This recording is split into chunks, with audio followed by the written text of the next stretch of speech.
এখনো পর্যন্ত আপনারা দেখেছেন যে দানাপুরের কমলা ঠাকুর অখিলেশের বাড়িতে বৌমা হয়ে আসে, কিন্তু বাড়ির মধ্যে কাজের লোক সেজে থাকা পান্না তার উপরে তন্ত্রক্রিয়া করে। ঠাকুরের প্রেমিকা রুক্মিণী, যে পান্নার বোন ছিল, তাকে অখিলেশের স্ত্রী খুন করে দেয়। রুক্মিণীর প্রেত কমলার ওপর ভর করে। কমলাকে বাঁচাতে গিয়ে অখিলেশের স্ত্রী মারা যায়। অখিলেশ ঠাকুর রুক্মিণীর আত্মার কাছে ক্ষমা চায়। তারপর রুক্মিণীর ক্রোধ শান্ত হয় আর সে চলে যায়। রুক্মিণীর বোন পান্নাকে পুলিশ ধরে নিয়ে যায়। অখিলেশ আর কমলার অবস্থা ক্রমশ খারাপ হতে দেখে কুলদীপ তাদের হসপিটালে ভর্তি করে দেয়।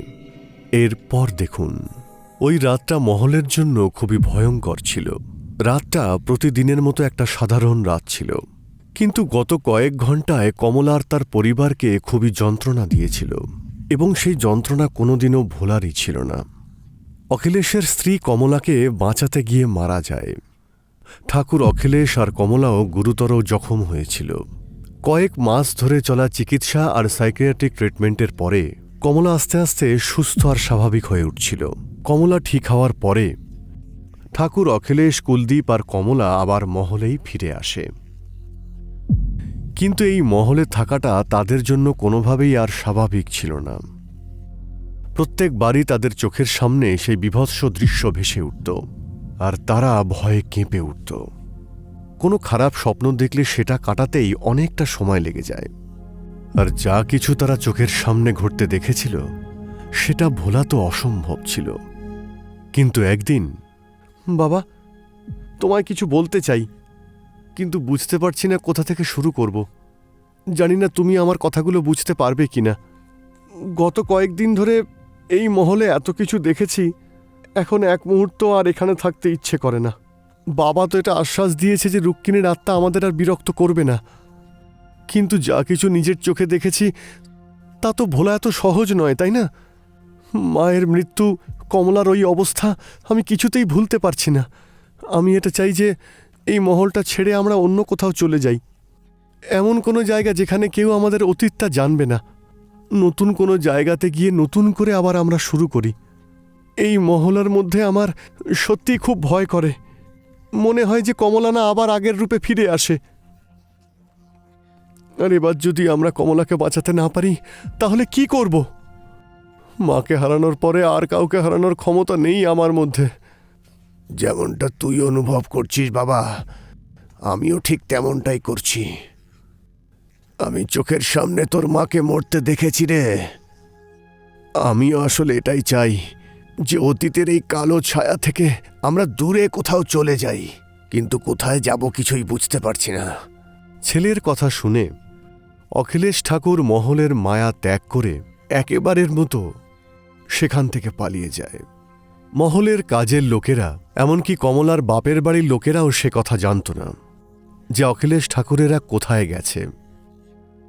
অখিলেশ ঠাকুর চেয়েছিল যে বাকি জীবনটা ঠিক এইভাবেই কাটাবে, যাতে সেই দিনের পর থেকে কেউ আর তাদের ঠিকানা না জানতে পারে যে ঠাকুরের পরিবার কোথায় গেছে।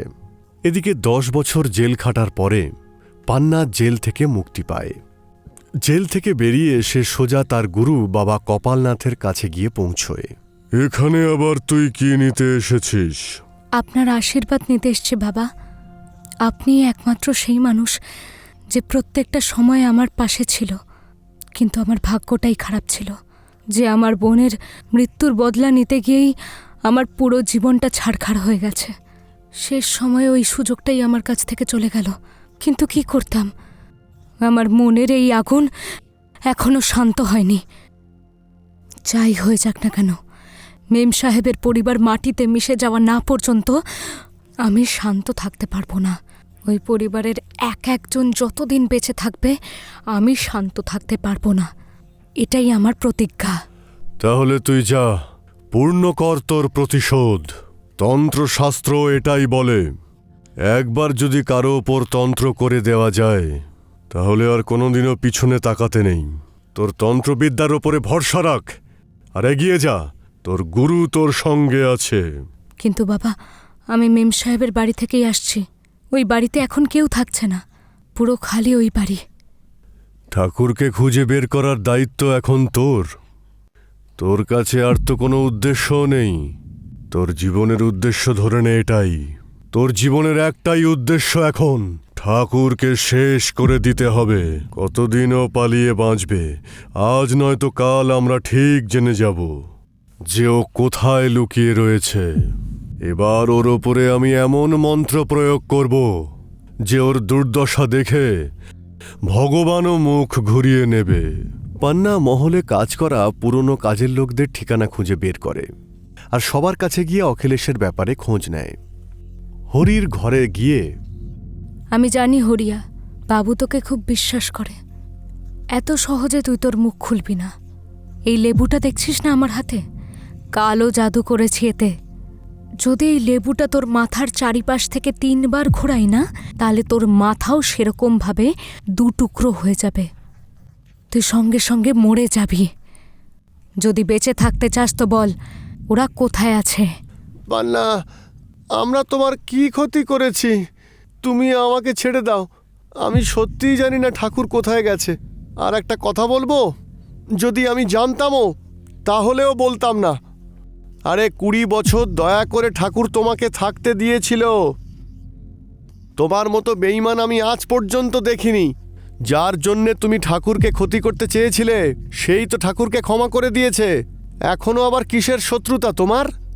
হরির কথা শুনে রেগে পান্না হরির দিকে তাকিয়ে থাকে আর তারপর মাটিতে বসে সিঁদুর দিয়ে গোল একটা চিহ্ন বানায় আর তার সামনে বসে পড়ে। তারপর সেই গোলাকৃতির মধ্যে সে একটা ত্রিকোণ আঁকে আর সেই ত্রিকোণে 3টে কোণে 3টে লেবু রেখে দেয় আর তার নিজের কপালে সিঁদুর এঁকে দেয় আর ফিসফিস করে মন্ত্র আওড়াতে থাকে। একটা লেবু তুলে সে হরিয়ার সামনে আসে আর 3 বার সেটা হরির মাথাতে বুলিয়ে দেয়।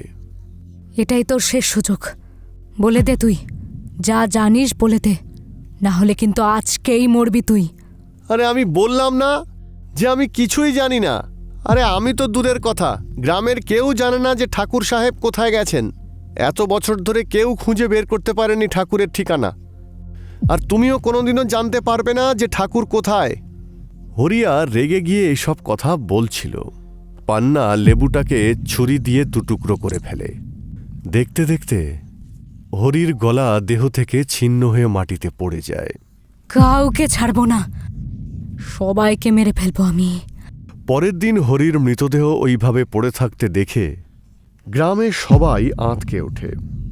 আরে দাদা, আমার তো এইসব কোনো তন্ত্রমন্ত্রেরই ব্যাপার মনে হচ্ছে। তুমি দেখতে পাচ্ছ না মাটিতে এইসব কি পড়ে আছে? কিন্তু হরির সঙ্গে এরকম কে করবে? গরিব মানুষের ওপরে কে মন্ত্রতন্ত্র করবে? আমিও তো সেটাই ভাবছি দাদা। এসব দেখে তো কমলা মায়ের সঙ্গে ঘটা ঘটনার কথা মনে পড়ে যাচ্ছে। ওই পান্নাই আবার এইসব কিছু করছে না তো?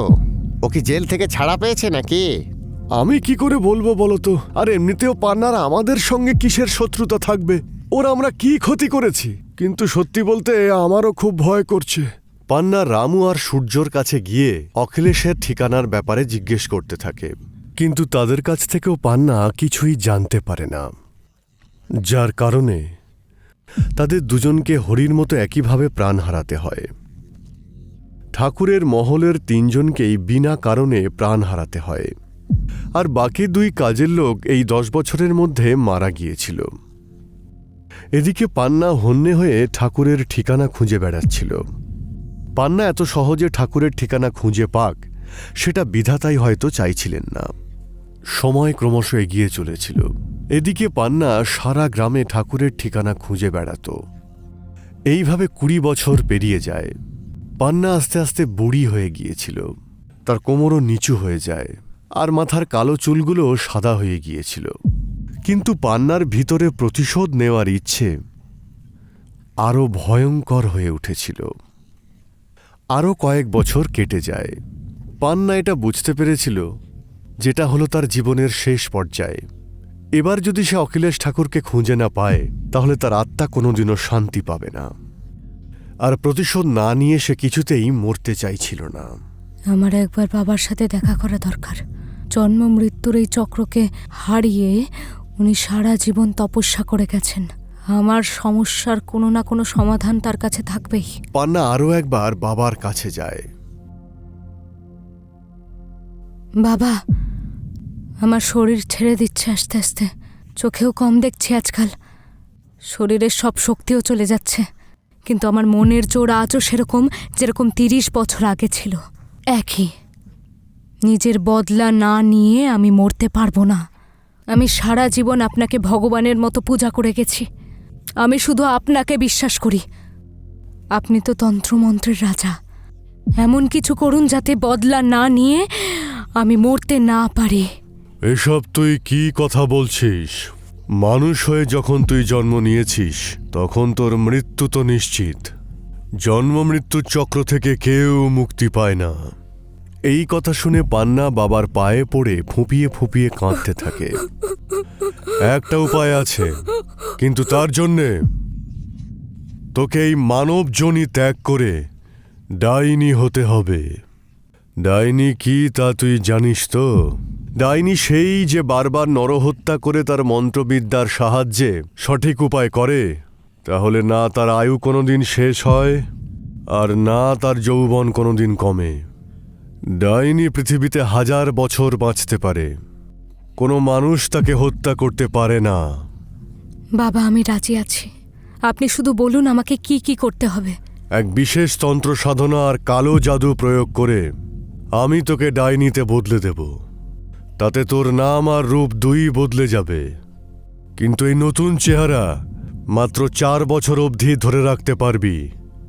তারপর তোকে 5 জন যুবতী এবং সুন্দরীকে খুঁজতে হবে, যার রূপ, যৌবন আর আয়ু নিয়ে তুই তোর যৌবন ধরে রাখতে পারবি।